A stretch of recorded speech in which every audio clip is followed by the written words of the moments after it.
Jake Cuenca, may tampo nga ba kay Gerald dahil hindi siya ang best man sa kasal nila ni Julia?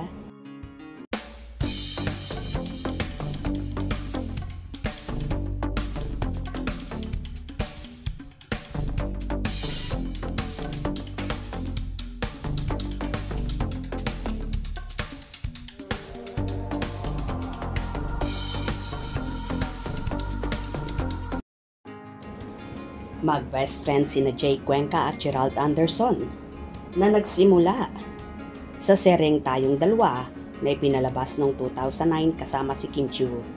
Kahit parehong busy ang dalawang aktor, hindi nawala ang kanilang komunikasyon para kumustahin ang isa't isa kasama ang iba pa nilang mga kaibigan.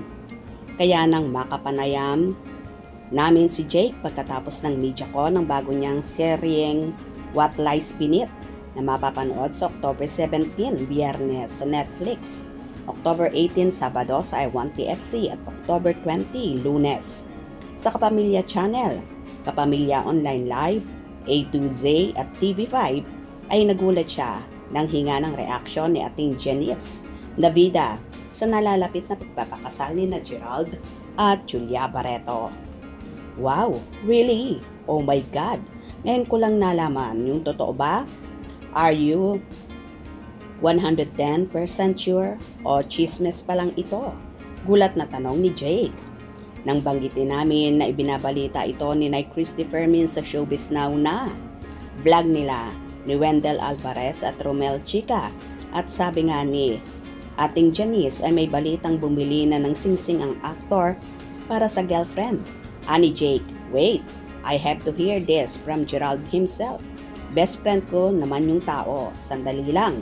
Hindi ako yung best man. Ha ha ha ha. Tumatawang sagot ng aktor. Dagdag pa niya. Magmumotor kami so I will find out and I will update you guys. May time pa bang magmotor si Jake sa kaliwat kanang taping? Actually wala. Pero for Gerald, for this chismis, I have to find out. Ha ha ha ha. Magmumotor ako para sa kanya. Masayang sabi ng aktor. Nabanggit pa ni Jake na basta para kay Gerald, open ang schedule niya. Kung kunin man daw siyang ring bearer, ayos lang kahit hindi siya ang best man.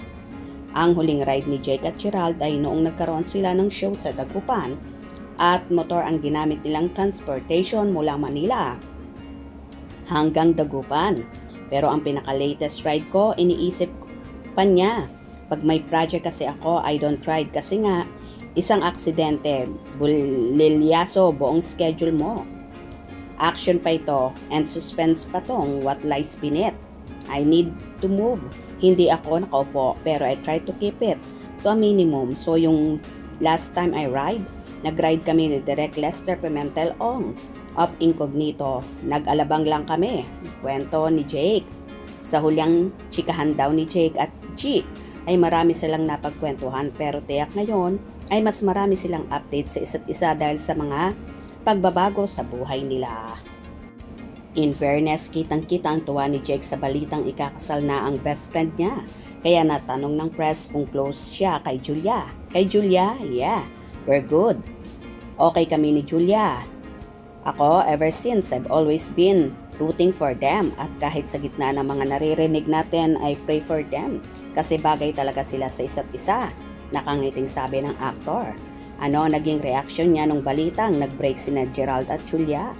Yeah, I heard some stuff but I don't want to go into details. Ha ha ha ha. Wag naman, sa akin manggaling, natawang sagot ni Jake. At kahit anong pilit at sinasabing nagkabalikan na ang dalawa, mas gusto pa rin marinig ni Jake mismo mula kay Gerald ang kumpirmasyon. Aminado si Jake na sobrang mahal niya ang kaibigan. Anya si G, I love him kasi when I was going through my thing, isa sa mga unang nag-text sa akin si G at saka si Paolo Avellino, so I love those two. Kahit hindi mo hingin, they are there. Kaya for me with them, kahit anong problema, I am biased towards those two. At dahil nabanggit na okay siya kay Julia, tinanong namin kung lahat din ba ng ex-girlfriend niya ay naging kachika o close niya. Gerald at Paolo, medyo natigilan si Jake. Say niya, actually parang hindi. I don't think they're friends with. Well, nakatrabaho ni Paolo, some of them. Anyway, kung totoo man ang balita na ikakasal talaga sina Gerald at Julia, isa sa pinakamasaya ang BFF ni Gerald na si Jay Cuenca. Please like, share, and subscribe for more updates.